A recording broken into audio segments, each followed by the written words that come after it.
안녕하세요. 하루 필수 말씀 충전 하필 큐티 조종환입니다. 오늘 함께 나눌 하나님 말씀은 창세기 15장 1절에서 21절까지 말씀입니다. 이런 일들이 일어난 뒤에 주님께서 환상 가운데 아브라함에게 이렇게 말씀하십니다. 아브라함아 두려워하지 말아라. 나는 너의 방패다. 내가 받을 보상이 매우 크다.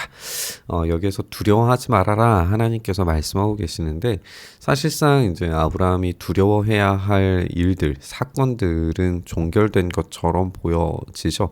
그럼에도 불구하고 하나님은 두려워하지 말라라고 이야기를 하십니다. 그러니까 이 사건과는 별로 상관이 없다라고 하는 것을 알 수가 있어요. 우리가 어제 살펴본 것처럼 이 사건이라고 하는 것이 전 세계적인 전쟁의 양상이 벌어졌었고 이 세계 전쟁 가운데에서 아브라함이 가족들을 지키고 보호하는 일을 할 수 있었다. 그것이 하나님의 도움 때문에 가능했다라고 하는 것을 우리가 살펴봤었죠. 그 사건이 이제 끝나고 난 다음에 하나님의 도우심으로 말미암아서 이제 아브라함이 가족을 지킬 수 있었고 그리고 이 전쟁의 양상 자체가 정의를 위한 전쟁이었다라고 하는 점을 부각시키면서 이 아브라함의 이런 의로움 이런 것들이 잘 나타내는 모습을 보여준다라고 그렇게 지적을 했었는데요. 이렇게 어떠한 어려운 가운데서도 하나님의 부르심 뜻 그리고 이 정의를 위한 행동들 이런 게 다 어떤 상황과 환경과 상관없이 벌어지고 있는 것을 우리가 살펴볼 수 있습니다. 그러니까 아브라함이 두려워하지 말아야 되는 것은 어떤 조건이나 환경을 뛰어넘는다라고 하는 것을 알 수가 있죠. 그러면 이제 전쟁의 양상에서는 이렇게 두려워하지 말아야 한다라고 하는 것이 경험적으로 이루어졌는데 지금 아직 이루어지지 않은 것이 한 가지 있어요. 그건 뭐냐면 자손에 대한 겁니다. 그래서 오늘은 이 자손에 대한 이야기 그리고 이 땅에 대한 약속 아직 얻어지지 않은 것에 대한 하나님의 약속이 어떻게 성취될 것인지에 대해서 하나님께서 무슨 일들을 하고 계시는지 우리가 살펴보게 될 겁니다. 아브라함이 여쭈었다. 주 나의 하나님, 주님께서는 저에게 무엇을 주시렵니까? 저에게는 자식이 아직 없습니다. 사실 두려워하지 말아야 할 이유 중에 하나가 자식이 없다라고 하는 거죠. 하나님께서 약속은 하셨는데 이 약속이 성취될 기미가 보이지 않아요. 그러면 성취가 되지 않으면 하나님께서 약속하신 것이 잘못됐나? 내가 잘못 들었나? 또 하나님께서 정말 그 약속을 성취하실까? 라고 하는 의심, 두려움이 찾아올 수밖에 없을 거예요. 그래서 아브라함이 내린 다른 결론, 나에게는 자식이 없지만 재산을 상속받을 자식을 하나 만들자라고 이렇게 이야기를 하는 거죠. 이 다마스쿠스의 엘리에셀을 입양하는 것을 상정을 합니다. 주님께서 저에게 자식을 주지 않으셨으니 이제 저희 집에 있는 이 종이 저의 상속자가 될 것입니다. 라고 이렇게 말씀을 드립니다. 그러자 주님께서 이렇게 말씀하세요. 이 아이는 너의 상속자가 아니다. 너의 몸에서 태어날 아들이 너의 상속자가 될 것이다. 이렇게 말씀하십니다.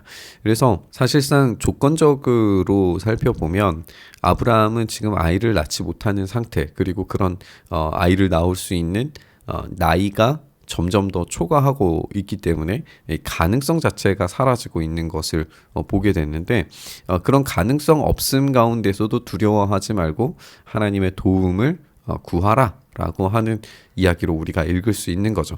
그래서 하나님께서는 너의 몸에서 태어날 아들 이렇게 조건을 더욱더 좁히심으로써 이것을 하시겠다라고 하는 겁니다. 이것 무엇을 주시렵니까에 대한 답변이 너의 몸에서 태어날 아들이라고 하는 거죠. 주님께서 아브라함을 데리고 바깥으로 나가서 말씀하셨어요. 하늘을 쳐다보아라. 내가 셀 수 있거든. 저 별들을 세어보아라. 라고 이렇게 말씀하십니다. 그래서 수많은 자손이 태어날 것에 대한 이야기를 별들을 가지고 말씀하시는 걸 보게 됩니다. 우리가 13장에서는 이 모래, 먼지처럼 많은 자손을 말씀하셨고 이제 별들과 같은 많은 자손을 이야기하시고 이후에는 바다의 이 모래알처럼 많은 자손을 이야기하실 거예요. 이 모든 것들이 감히 셀 수 없는 엄청난 숫자의 후손에 대한 약속이다라고 하는 점을 우리가 살펴볼 수 있습니다. 너의 자손이 저 별처럼 많아질 것이다 이렇게 말씀하시죠. 이것을 아브라함이 믿습니다. 이것을 믿었다라고 하는 것 자체가 어떤 조건과 환경을 이제 뛰어넘는 어떤 믿음의 수준이 한 단계 진보하는 모습을 우리가 볼 수가 있어요. 그래서 지금 자기에게는 경험되지도 않았고 손에 잡히지도 않고 잡힐 것으로 예상되지도 않지만 그럼에도 불구하고 아멘으로 받아들였다라고 하는 의미입니다.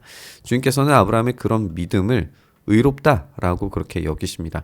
이 의라고 하는 것이 어떤 의미를 가지는지에 대해서 굉장히 많은 학자들의 논의들이 있고, 그리고 이 문장의 어떤 이 모호함 때문에 주어냐 목적어냐 뭐 이런 다른 이야기들이 있지만, 우리가 알고 있듯이 바울이 이 말씀을 해석하는 것처럼 믿음으로 말미암아 의롭게 여기심을 받았다라고 하는 이 지점만을 우리가 놓고 보더라도 이 의로움, 정의를 위해 싸웠던 이전 장면을 함께 참고해 봤을 때 하나님을 믿는 그 믿음을 통하여서 어떠한 상황과 환경, 어떤 조건들을 뛰어넘어서 하나님의 도우심으로 말미암아 하나님의 뜻이 이루어지고 성취되는 그런 일들이 바로 참된 이 의로움이다 라고 하는 것을 우리가 살펴볼 수 있게 됩니다. 하나님이 아브라함에게 말씀하세요. 나는 주다. 너에게 이 땅을 주어서 너의 소유가 되게 하려고 너를 바벨로니아 우르에서 이끌어내었다 라고 말씀하세요. 여기서 이끌어내다 라고 하는 단어가 사용된 것으로 보아서 지금 이스라엘 백성들도 이집트에서 이 괴로운 환경 가운데에서 하나님께서 이끌어내실 거거든요. 그러니까 지금 하나님께서 바빌로니아 우르에서 이끌어내셨다라고 하는 것은 아브라함이 바빌로니아 우르에서 무언가 어려운 상황 가운데 있었다라고 하는 것을 상상하게 되는 것 같아요. 그것이 있었는지 없었는지 우리가 뭐 본문에서 어떤 전설에서 확인할 길은 없지만 어쨌든 이 이끌어내다라고 하는 단어가 보여주는 이미지 자체가 이렇게 어려운 상황 가운데에서 이끌어 주시는 하나님에 대해서 우리가 이야기하고 있는 것을 볼 수가 있습니다. 아브라함이 계속해서 이야기합니다. 주 나의 하나님, 우리가 그 땅을 차지하게 될 것을 제가 어떻게 알 수 있습니까? 라고 이렇게 질문을 하게 돼요. 아까도 무엇을 주시겠습니까? 라고 질문한 것처럼 무엇을 통해서 어떻게 알 수 있습니까? 라고 질문하는 아브라함을 보게 됩니다. 그러니까 이런 질문 자체가 문제는 아니에요. 그 질문과 답의 이런 과정 가운데에서 이 참된 믿음이라고 하는 것이 상황과 환경을 뛰어넘는 것이다 라고 하는 이야기를 계속해서 보여주고 있습니다. 주님께서 말씀하셨다. 나에게 3년 된 암송아지 한 마리와 3년 된 암염소 한 마리와 3년 된 순양 한 마리와 산비둘기 한 마리와 집비둘기 한 마리씩을 가지고 와라 라고 이렇게 말씀하시니까 아브라함이 이 모든 희생 제물을 주님께 가지고 가서 몸통 가운데를 쪼개어서 서로 마주보게 하여서 차려놓습니다. 이 비둘기는 반으로 쪼개지 않았다라고 이렇게 되어져 있어요. 지금 여기에서 몸통 가운데를 쪼개서 서로 마주보게 차려놓는 것, 이거는 고대 근동에서 계약을 체결할 때에 벌어지는 아주 많은 이야기들 중에 한 종류입니다. 이 쪼개놓은 재물을 이렇게 놓고 계약 당사자 둘이서 이 사이를 지나가도록 하는 거예요. 그러면 이 계약 당사자 두 명이 이 고기 사이, 계약의 이 재물 사이를 지나감으로써 어떤 의미를 갖느냐 하면, 만약에 이 계약을 파기하는 쪽에서 이 동물처럼 죽게 될 것이다, 반으로 갈라지게 될 것이다 라고 하는 것이 이 계약의 의미입니다. 이 쪼개 놓는 것에 대한 의미예요. 그래서 아브라함이 이렇게 재물을 가지고 와서 몸통을 둘로 쪼개는 이런 과정들이 바로 하나님과 지금 계약을 맺는 과정들이다라고 하는 것을 알 수가 있어요. 솔개들이 희생 제물 위에 내려앉았지만 아브라함이 쫓아버렸다 이렇게 되어져 있는데, 솔개들이 다른 본문에서 이방 나라들을 의미하고는 하는데, 그렇다면 희생제물 위에 앉아 있는 것, 그러니까 계약의 당사자로서 지금 그 땅을 차지하게 되는 미래적인 사건들을 생각을 했을 때에 희생제물 위에 내려오는 미래 세대를 향하여서 이방 사람들이 괴롭히는 것을 지금 아브라함이 지켜주고 있는 거죠. 마치 사레가 그랬고 롯이 그랬던 것처럼 자기 가족을 보호하는 아브라함의 이미지를 여기에서도 함께 살펴볼 수가 있습니다. 해가 질 무렵에 라고 이야기하고 있어요. 우리가 아까 살펴봤던 것처럼 이 자손에 대한 약속을 하셨을 때 밖으로 나가봐라, 하늘의 별들을 보아라 라고 그렇게 말씀하셨어요. 그러니까 지금 이 이야기는 이미 시간이 또 지나고 있다라고 하는 것을 보게 되죠. 그래서 이미 이튿날이 되어서 계속해서 하나님께서 말씀하시고 계신다라고 하는 점도 우리가 생각을 해볼 수 있어요. 해가 질 무렵에 아브라함이 깊은 잠이 든 가운데에서 어둠과 공포가 그를 짓누르는 것을 경험하게 됩니다. 이 어둠과 공포의 이유는 하나님께서 지금 임재하고 계신다라고 하는 것이고, 약속에 대한 내용이 지금 여기에서 강력하게 체결되고 있다라고 하는 점을 의미해주고 있습니다. 주님께서 이제 미래에 대한 이야기를 하시는데, 똑똑히 알고 있어라. 너의 자손이 다른 나라에서 나그네 살이를 하다가 마침내 종이 되어서 400년 동안 괴로움을 받을 것이다. 이것이 이제 하나의 서클을 이루고 있다라고 우리가 나누고 있어요. 아브라함이 자기 본토 친척 아비집을 떠나서 다른 공간으로 가게 되고, 그곳에서 또다시 어떤 어려움과 위험을 만나게 되고, 거기에서 하나님께서 도우심을 받아서 거부가 되어서 다시 원래 자리로 돌아오게 되는, 약속의 땅으로 돌아오게 되는 이 시퀀스들이 계속 반복된다라고 하는 점을 우리가 살펴봤고, 또 그 이야기들이 이루어지게 될 거예요. 미래 세대에도 동일하게 이루어지게 될 겁니다. 다른 나라에서 나그네 살이를 하다가 종이 되는 위험을 경험하게 될 거예요. 지금은 아브라함이 사레가 종이 되어서 잡히는 것들을 지켜냈고, 롯이 잡혀가는 것을 지켜내고 찾아왔지만, 하나님께서 이 종이 된 자녀들을 되찾아오실 거예요. 그래서 이 괴로운 가운데서 건져내실 겁니다. 그러나 너의 자손을 종살이하게 한 그 나라를 내가 반드시 벌할 것이며, 그 다음에 너의 자손이 재물을 많이 가지고 나올 것이다. 우리가 살펴본 것처럼 아브라함이 사레를 데리고 올 때도 많은 재물을 얻었죠.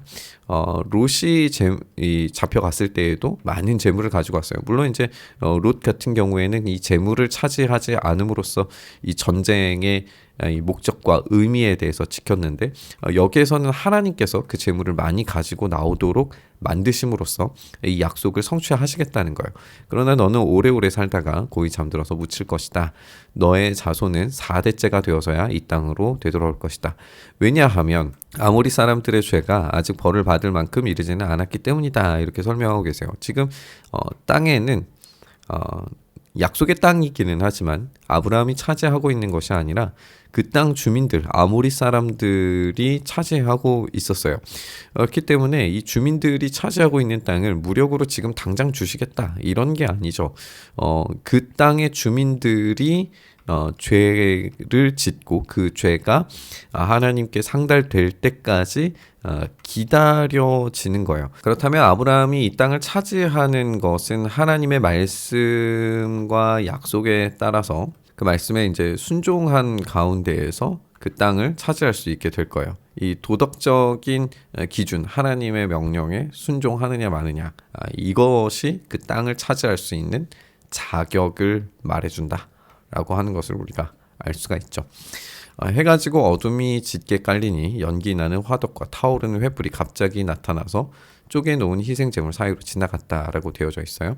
여기서 횃불이 갑자기 나타나서 희생제물 사이로 걸어갔다. 우리가 아까도 살펴본 것처럼 이 제물 사이, 쪼개놓은 제물 사이를 지나가는 것은 계약 체결 당사자들이 지나감으로써 이것이 지켜지지 않으면 이렇게 쪼개지게 될 것이다 라고 하는 아주 강력한 계약이 체결되는 방식인데, 여기에서는 아브라함이 지나가지 않고 횃불만이 지나가고 있습니다. 한마디로 말해서 하나님께서 주도적으로 하시고 하나님께서 이 모든 의무들을 다 지시겠다는 거예요. 아브라함이 어떤 의무가 있는 게 아니라 하나님께서 이것들을 반드시 지키시고야 만다라고 하는 것이 지금 하나님의 약속의 형태라는 겁니다. 바로 그날 주님께서 아브라함과 언약을 세우시고 말씀하셨다. 내가 이 땅을 이집트 강에서 큰 강 유프라테스에 이르기까지를 너의 자손에게 준다. 이 땅은 겐 사람과 그니스 사람과 감문 사람과 헷 사람과 브리스 사람과 르바 사람과 아모리 사람과 가나안 사람과 기르가스 사람과 여부스 사람의 땅을 다 포함한다. 이렇게 약속을 하세요. 그래서 이 약속이 언제 성취되느냐? 를 우리가 생각을 해볼 수 있죠. 언제 성취되느냐? 여호수아 때인가? 그렇지 않습니다. 여호수아 때는 완벽하게 성취되지 못해요. 그 땅에 죄가 있음에도 불구하고, 그래서 하나님께서 그 땅을 정복하라, 두려워하지 말라라고 말씀하셨음에도 불구하고 여호수아 때 그렇게 하지 못합니다. 사사기 때도 마찬가지죠. 그들이 실패하는 이유에 대해서 지속적으로 이야기하는 것은 그들이 하나님의 말씀에 온전히 순종하지 못했기 때문으로 묘사됩니다. 유일하게 이 모든 땅을 다 차지한, 이집트 강에서 큰 강 유프라테스에 이르기까지의 땅을 다 차지한 유일한 사례가 다윗 왕조 때예요. 다윗 왕조 때 이 가장 강력한 힘이 있었을 때 이 모든 것들을 다 차지합니다. 그런데 또다시 솔로몬 때 분열을 경험하게 되죠. 그 말은 무슨 말이냐면, 지금 다윗 왕조가 등장하고 다윗이 그 땅을 차지했을 때, 그때는 하나님께 온전히 순종하기 위해 몸부림치고 애쓰던 때예요. 그때에만 약속의 땅을 차지할 수 있습니다.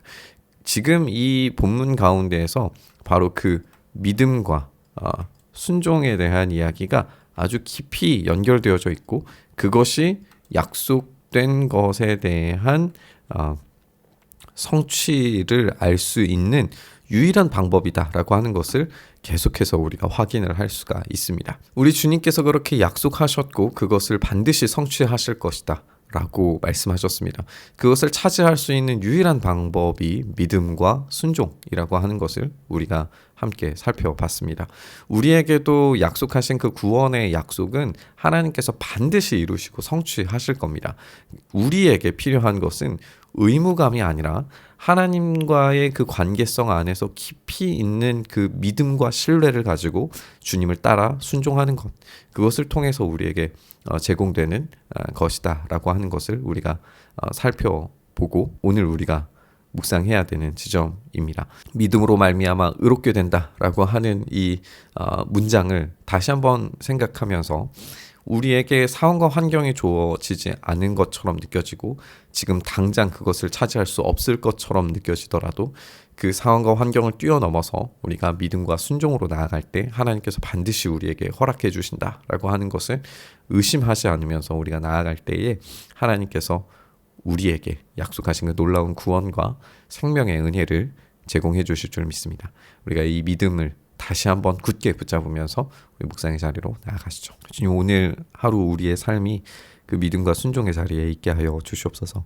그래서 주님께서 약속하신 그 구원의 놀라운 기쁨과 만족이 오늘 우리의 삶에서 경험되게 하여 주시옵소서. 그 일을 우리 가운데에서 놀랍고 풍성하게 경험케 하시길 간절히 바라고 소망하며 우리 주님 예수님 이름으로 기도드리옵나이다. 아멘.